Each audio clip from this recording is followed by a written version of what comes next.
चलिए दोस्तों बात करते हैं इस एक और नए क्वेश्चन के बारे में। इस क्वेश्चन में एग्जामिनर ने कहा इफ ए क्यूब प्लस में बी क्यूब इजकल टू में 5834 एंड ए प्लस बी का इजकल 28 है, देन ए माइनस बी का होल स्क्वायर प्लस में ए बी इज इक्वल, यानी कि एग्जामिनर ने कहा इसकी वैल्यू फाइंड कीजिए।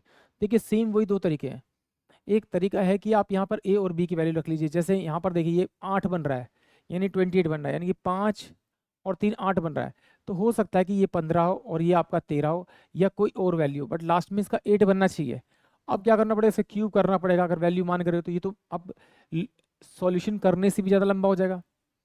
तो चलिए आइए इसको फॉर्मूले से सॉल्व करते हैं। इसलिए तो बोलते हैं कि फॉर्मूले आपको याद होने चाहिए। ए प्लस में बी क्यूब का जो फॉर्मूला होता है वो होता है आपका ए प्लस का बी, और ये होता है आपका ए का स्क्वायर प्लस में बी का स्क्वायर, और यहाँ हो जाता है आपका माइनस का ए बी, और ये बराबर देगा 5824। ए बी की वैल्यू दे रखी 28, यानी कि यहाँ 28 रखूंगा तो 28 से मैं इसको डिवाइड कर दूंगा। तो 4 सत्ते 28, तो ये 4 एकम 4 और ये 4 एकम 4 और 4 चौक 16, 4 पंजे 20, 4 छीक 24, तो 7 दूनी 14, 0 सत्तू 8 56, यानी कि 210, यानी ए स्क्वायर प्लस में आपका बी स्क्वायर माइनस का ए बी जो आ रहा है वो 208 आ रहा है, ये आ रहा है। बट यहाँ तो एग्जामिनर ने मुझे ये दे रखा है वैल्यू, तो इसका एक बार खोल देते हैं इसका होल स्क्वायर। इसका होल स्क्वायर खोलेंगे तो ये ए का स्क्वायर आ जाएगा प्लस में बी का स्क्वायर आएगा माइनस का 2ab आएगा, और ये प्लस में ए बी है तो इससे ये कट जाएगा। तो ये ए का स्क्वायर प्लस में बी का स्क्वायर और माइनस का ए बी होगा, और इसी की वैल्यू निकाली, यानी कि ऑप्शन जो ए है वो इस क्वेश्चन के लिए करेक्ट होगा। एक बार मैं एक छोटा सा तरीका बता देता हूँ आपको कि अगर जैसे मान लिया आपने कोई वैल्यू रखी, आपने यहाँ पे 15 रखा और आपने 13 रखा, और आप इसको इस वैल्यू से वेरीफाई करना चाहते हैं तो इसका क्यूब कैसे निकालेंगे एक बार ज़रा समझ लीजिए। अगर उस तरह से करना है तो, क्योंकि इसमें मे भी हो सकता है कि दोनों की क्यूब निकाल के जोड़ने मैच करे या ना मेरे वैल्यू चेंज करनी पड़े मुझे, बट एक बार समझ लीजिए।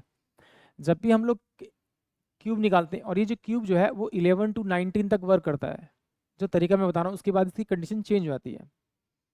कैसे तरह देखिए, अगर मुझे 15 का क्यूब निकालना है तो मैं पहले वाले नंबर को बोलता हूँ ए और लास्ट वाले नंबर को बोलता हूँ बी। तो कुछ नहीं करना, पहले वाले का आप क्यूब निकालिए, तो 1 का क्यूब करूँगा तो मेरे पास क्या आएगा, 1 ही आएगा। इसके को बाद फिर पीछे वाले नंबर से आप मल्टीप्लाई कर दीजिए एक बार 5 से, तो ये कितना आएगा 5। फिर एक बार और मल्टीप्लाई कीजिए तो ये कितना आ जाएगा 25। फिर एक बार और मल्टीप्लाई कीजिए तो कितना 125, यानी कि 4 टर्म तक आपको मल्टीप्लाई करना है। उसके बाद जो बीच वाले नंबर उनको डबल कर दीजिए। ये 25 है तो डबल करके यहाँ लिख दीजिए 50, यहाँ बीच में 5 है तो डबल करके लिख दीजिए यहाँ पे 10, और इसको जोड़ दीजिए। जिसके नीचे कुछ नहीं है उसके नीचे आप 0 0 0 लगा दीजिए, और इनको जैसे ऐड करते हैं वैसे ऐड कर दीजिए। 125 में 0 ऐड करेंगे तो 125 आएगा, तो 125 का यहाँ पे क्या आएगा आपका 5 आएगा, तो कैरी जो आएगा वो 12 आ जाएगा। तो 5 और 2 7, 7 आएगा आपका, 5 और 3 8, 8 ही आ जाएगा। 8 5 13 23 का आपका 3 आएगा, तो यहाँ 2 बचेगा, तो ये 3, यानी कि 3375 इस क्वेश्चन का क्या होगा, करेक्ट आंसर होगा, यानी कि 15 का क्यूब होगा ये। अब बाकी आप एक बार चेक करके सॉल्व कर सकते हैं। आई होप आप सभी को क्वेश्चन समझ में आया होगा।